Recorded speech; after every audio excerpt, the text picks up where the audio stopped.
Chapter 23. Elizabeth knew something was wrong before she even opened her eyes. Her back felt cold and stiff. She could hear a steady beeping coming from somewhere to her right, muffled by a low humming sound. Her head felt heavy. She reached up and felt a thin layer of gauze stretching across her forehead. Then she brought her hand down to her lip where a strip of tape held in place a tube that disappeared inside one nostril. A sudden surge of terror tore through her chest as her heart began to pound, and in unison, the beeping sound became faster and faster. She opened her eyes and blinked rapidly, blinded by the obscenely bright fluorescent lighting above her head.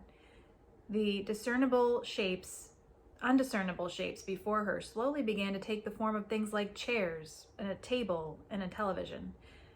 She panicked as she realized she was in a hospital room instead of Mr. Bingley's arms under the tree. Oh no. Elizabeth tried to sit up, but as she did, the room began to spin and her head throbbed with a searing pain, so she lay back down as her eyes darted around the room. No. She squeezed her eyes tightly shut and reopened them when she heard a noise near the door. She was still alone in the room, but she suddenly noticed that she was surrounded by vase upon vase of the same bouquet of wildflowers. Some were fresh and vibrant, smelling of summertime. Elizabeth breathed in their sweet smell and wondered where they might have come from. Looking around, she saw that others were dying. Their shriveled brown petals fell in clumps onto the table. Suddenly, the door swung open and Jane walked into the room. When she saw Elizabeth's eyes open, she shrieked and ran over to her. "Lizzie! Oh my God, Lizzie, you're awake!" She grabbed her IV-taped hand from the bed and kissed it, tears streaming down her pale cheeks. Her lack of sleep was apparent from the dark circles under her eyes. Elizabeth noticed a pillow and blanket lying haphazardly on a chair to her left. She realized her sister must have been spending all her nights at her side, waiting for her to wake up. Jane, she croaked, her voice hoarse from disuse. She attempted to clear her throat. Jane, it's me, Lizzie, Jane cried, frantic with joy. You're going to be okay now, I promise. Where am I? You're in the hospital, Lizzie, Jane replied slowly. You had an accident. You hit your head. Hard. You've been unconscious for 6 weeks now. Elizabeth swallowed hard to free the lump in her throat as her eyes welled up with tears. Jane's features filled with sympathy. You're going to be fine, Lizzie. She gasped suddenly. I have to go tell someone that you're awake. I'll be right back, I promise, she assured her as she ran from the room. Elizabeth felt a crushing weight on her chest and closed her eyes. She knew this day was coming, but why did it have to be now? Why, when she had finally managed to find happiness, did she have to return to a world where the man she loved didn't even exist? Her face crumpled and she began to silently sob, her shoulders shaking with grief. The door opened again, and several strangers burst through it, one after another.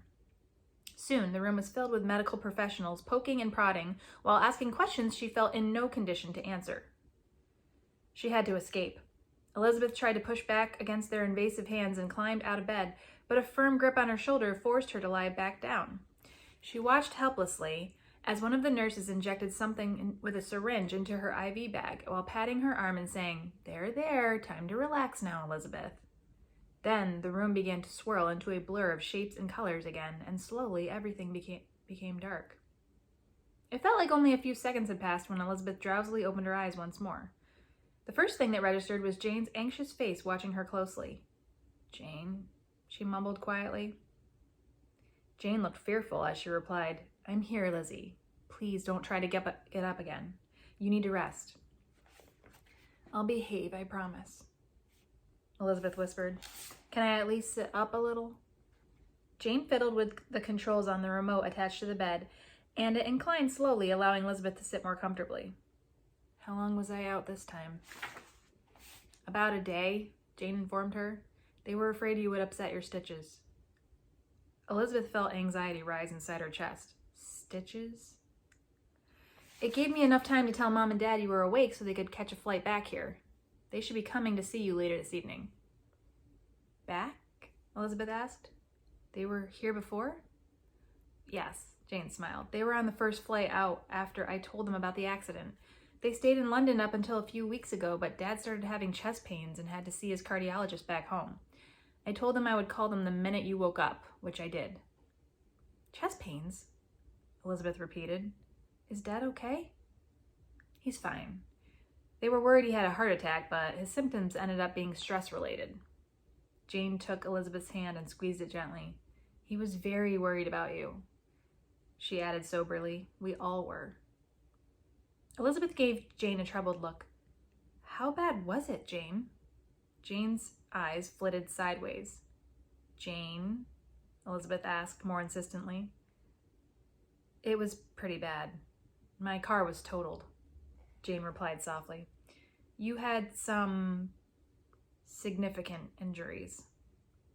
What about the other car? Elizabeth persisted. Was everyone all right? There was only one person in the other car, Jane clarified. All I know is that they lived. We weren't given any information on their condition. She looked down at Elizabeth's hand. Elizabeth felt her eyes spill over with tears. Jane, it was my fault. The accident. It was dark and I couldn't see, and then a black horse ran across the road in front of me.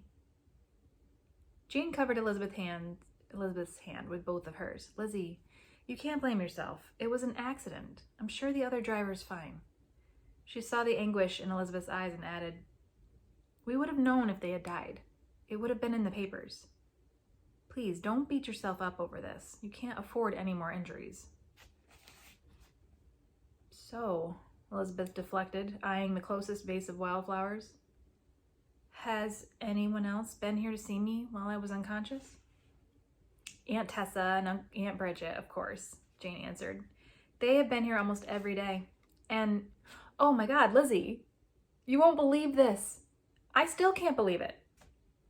Elizabeth raised her eyebrows. What? Aunt Tessa and Aunt Bridget have boyfriends. Boyfriends? Can you believe it? All these years I have lived with them and I had no idea. Apparently, they were both afraid the other would miss them too much if they moved out and got married, so they kept their romances a huge secret. I guess the cat is out of the bag now. Jane laughed. Anyway, they are both extremely nice. One of them has 2 teenage daughters who are obnoxious and loud. The other has one daughter that is the complete opposite, sullen and moody. They came to see you as well, although they mostly just flirted with doctors and posted pictures of themselves to social media the entire time they were here. Elizabeth smiled, remembering her uncles and younger sisters from her dream. That sounds about right. She played absent-mindedly with the corner of her blanket. Anyone else? Mom and Dad, but I already mentioned them. Oh, Emma came! Your friend from 2nd grade. Remember her? I think you must have kept in touch, right? I guess Mom called her when we weren't sure if you... Well, she wanted to come. She was so worried about you. Elizabeth smiled again, thinking of Charlotte. Anyone else? Jane stared up at the ceiling, thinking hard. You won't believe this, but Simon came to see you. Simon? Yes, Simon. You know, the guy I set you up with the night of your accident. He said that he felt absolutely terrible that you were so moonstruck over him after your date. You crashed your car because of it. She gave a short laugh, then gasped and looked at Elizabeth. Wait, that's not what actually happened, is it? Elizabeth laughed, wincing as she touched the bandage on her head. Yes, Jane, she acknowledged. I was so overcome by his rugged good looks, not to mention his winning personality, that I completely lost my head and crashed into a tree because of it.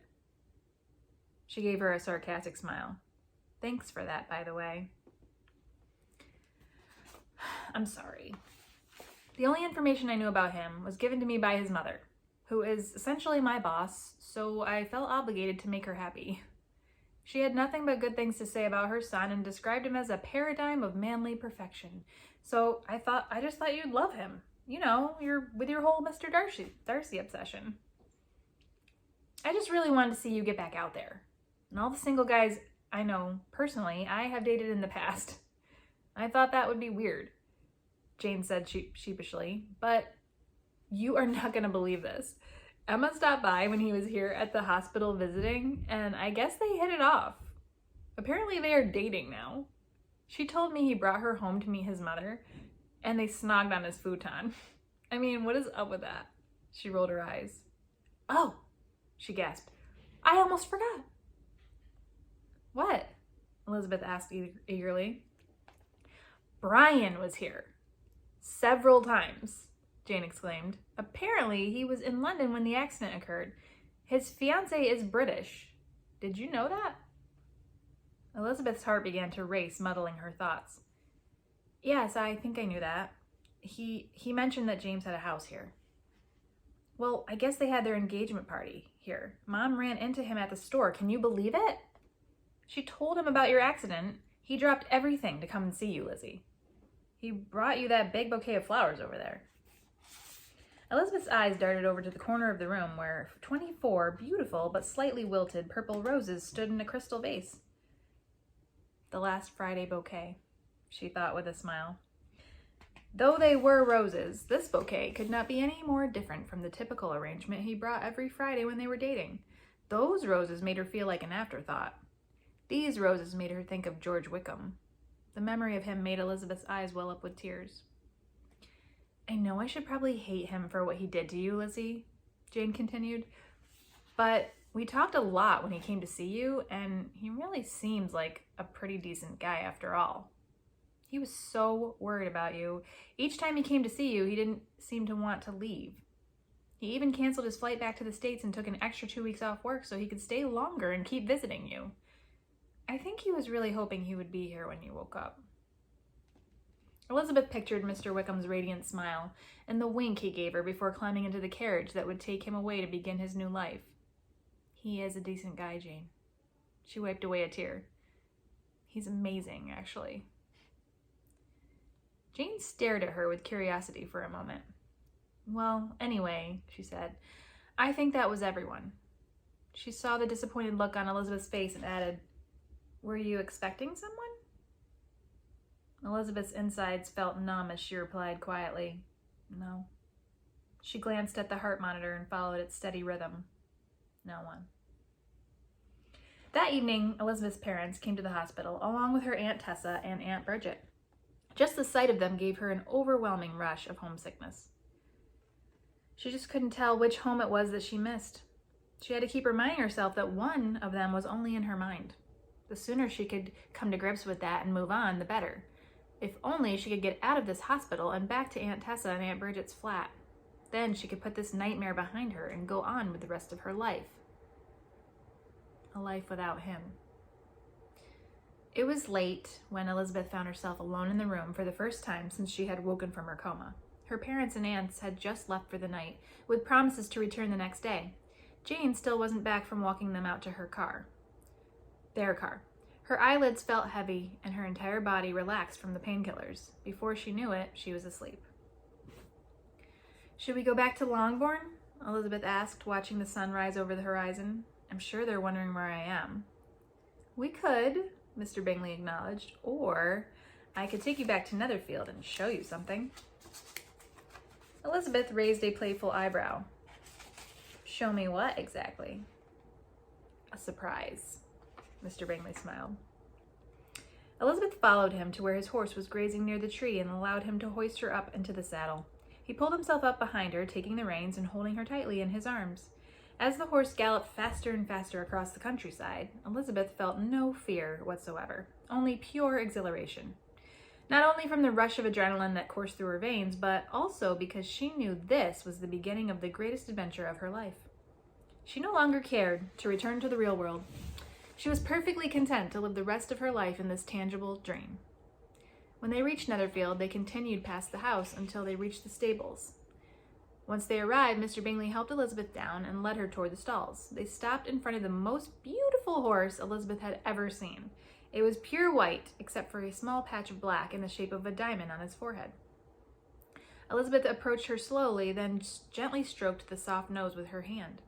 She is beautiful, she breathed. She is yours. Elizabeth quickly turned around. Really? She asked in disbelief.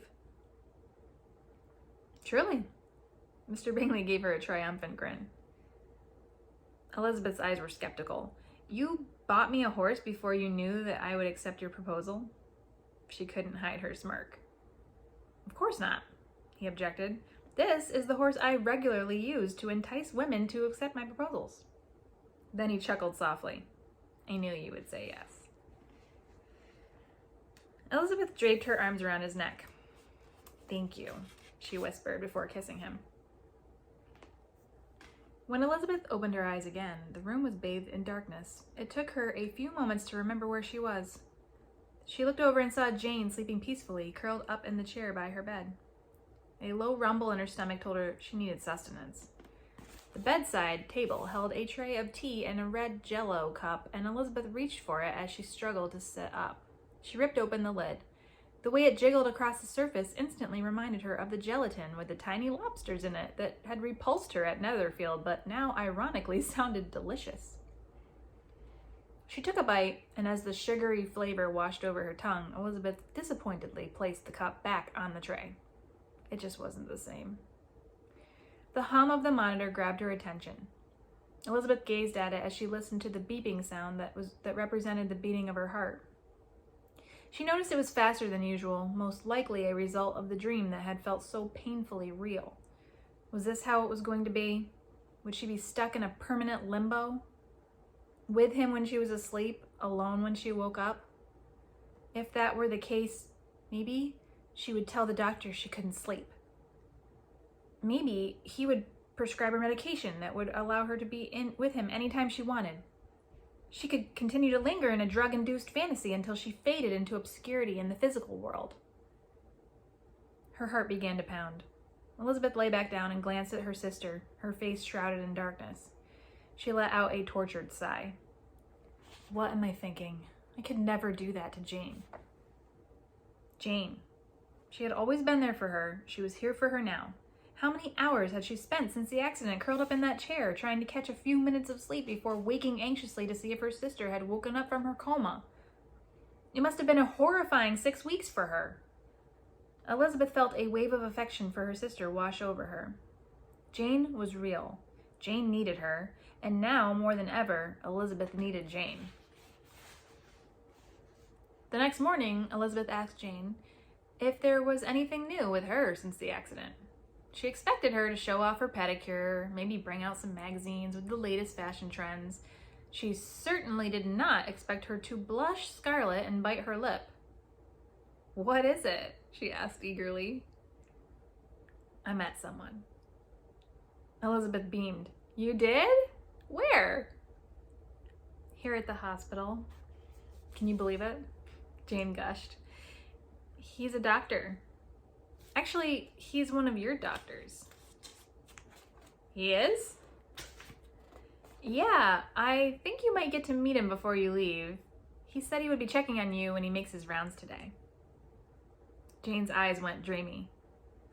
He is unbelievable, Lizzie. Tall, dark, and handsome. Did I mention he's a doctor? I think you might have. Elizabeth smiled. I can't wait to meet him. I know I've been busting on you all these years for being in love with Mr. Darcy, Jane admitted, and for dating all those guys that reminded you of him, but I have to say, now I totally get it. I really feel like I have found a Mr. Darcy in the flesh, and once you go dark and brooding, you never go back, do you? Oh, I don't know. He might be the leading man, but there's definitely something to be said for the supporting characters. Her voice faded as she swallowed hard. No way, Jane maintained. It's Mr. Darcy, all the way. No sooner had the words left Jane's mouth than a tall, dark, and handsome man in a long white jacket strode into the room. When Elizabeth looked up and saw him, she gasped, Mr. Darcy!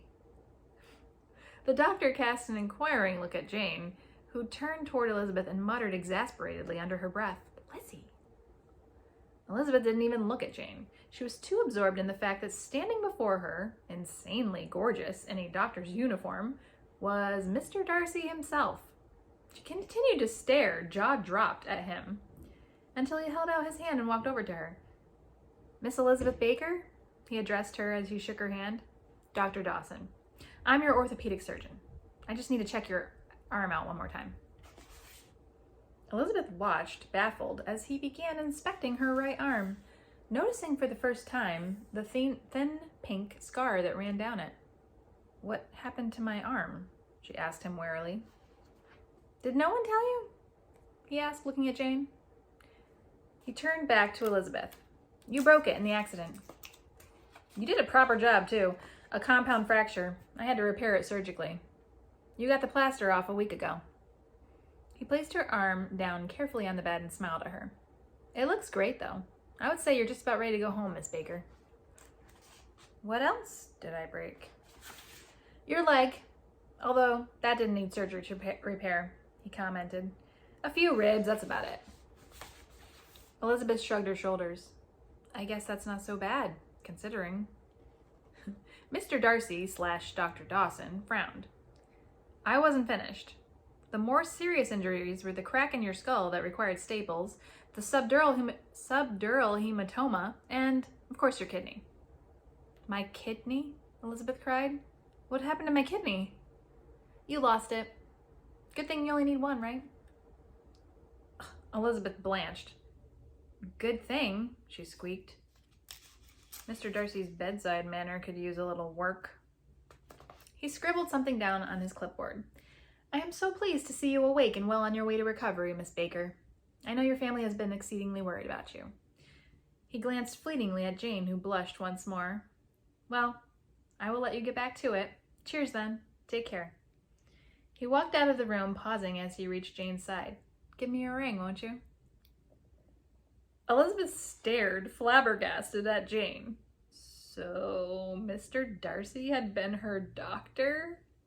And now Jane's boyfriend? Her heart began to beat faster. If he was a real person... She was suddenly distracted by a new thought. The way he had listed all her injuries, it really made it sound like... Jane, did I almost die? She whispered. Jane gazed at her briefly, then nodded. For a while there, it was touch and go, she murmured. They managed to stabilize you after the accident. Your skull was fractured. They think you lost consciousness immediately after hitting your head. Your kidney ruptured on impact, and they had to perform emergency surgery as soon as you arrived at the hospital. Your heart stopped once when you were on the table. You were clinically dead for about 2 minutes. We thought you were in the clear at that point. Then, a couple of weeks ago, you began bleeding in the tissue surrounding your brain. They had to drill a hole in your skull to suction it out. I really thought... Jane's face crumpled. I thought I was going to lose you. Elizabeth felt tears spill down her cheeks. I'm here, Jane, she assured her. I'm not going anywhere, I promise. I'm here to stay. She wiped her eyes. This is where I belong.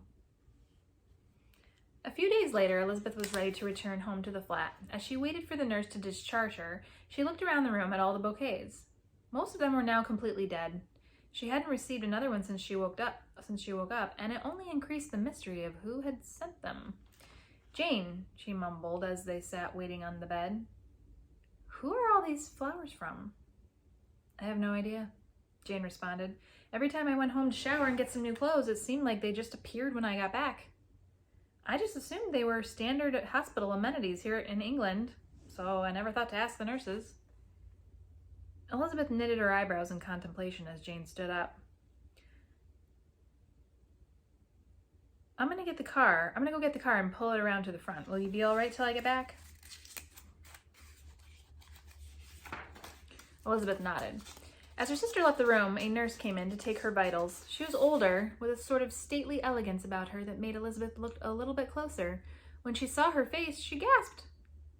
It was Lady Catherine de Bourgh. Elizabeth stared at her in shock as she took her blood pressure. All right, darling? The nurse asked her. Elizabeth observed her as she went about her business. After a few moments, she asked, You wouldn't happen to know who brought all of these flowers, would you? The nurse looked around. No, I'm sorry. You didn't see anyone bring flowers into my room? She pressed. A man with Blonde hair and dimples, perhaps? I never did, but it is possible a nurse on another shift might have, the nurse replied. Some of the other nurses are a bit dodgy, but I can ask if you'd like. That's okay, Elizabeth reassured her. She suddenly felt as though she didn't want to know who had brought them. Even if it were someone who looked like Mr. Bingley, he would still have no idea who she really was.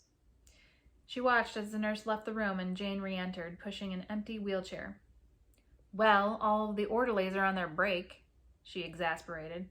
I told them I could wheel you out of here myself, but they said it was a liability. I guess they're going to send someone as soon as he finishes his lunch. Almost as soon as the words left her mouth, a man in blue scrubs entered the room. His face was obscured by an enormous bucket of Kentucky Fried Chicken. He set it down on a table and turned around to give Elizabeth a flirtatious smile. Oh my God, it's Colonel Fitzwilliam.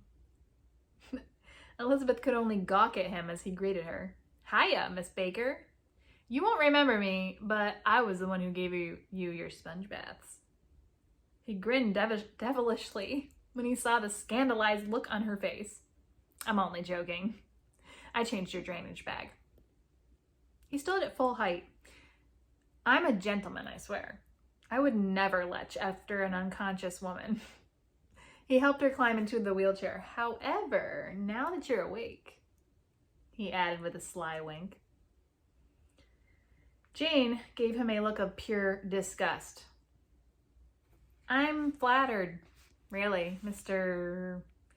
My second name is Sanderson, but my mates call me Sanders, he replied. You know, like the Colonel. He pointed to the mustachioed man on the bucket. Elizabeth suppressed a giggle.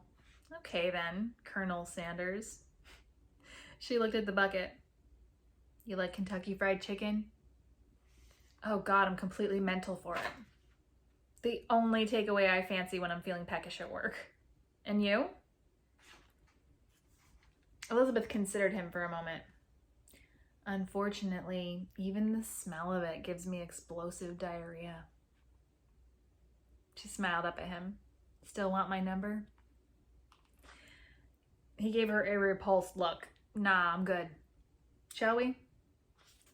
He hurriedly began wheeling her out of the room.